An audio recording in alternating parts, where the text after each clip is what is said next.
Welcome to Garden Glow.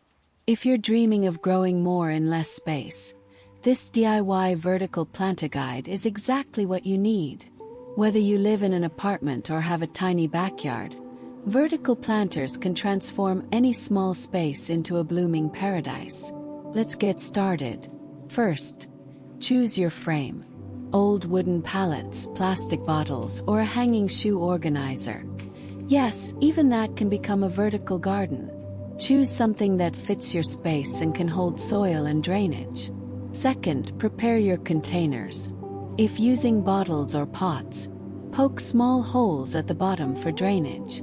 Add a thin layer of stones to avoid root rot, and then fill with rich potting soil. Third, pick the right plants.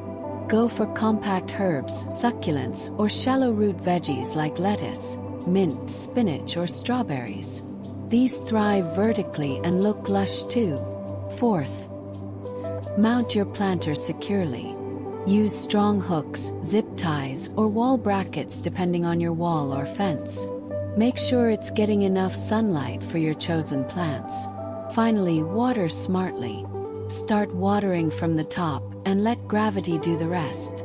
Add mulch to retain moisture and reduce your watering effort. And that's it.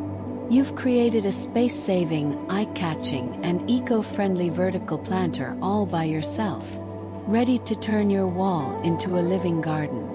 If you found this helpful, don't forget to like, comment, and subscribe to Garden Glow. We post simple, budget-friendly gardening tips every week. Let's grow green, even in the tiniest spaces.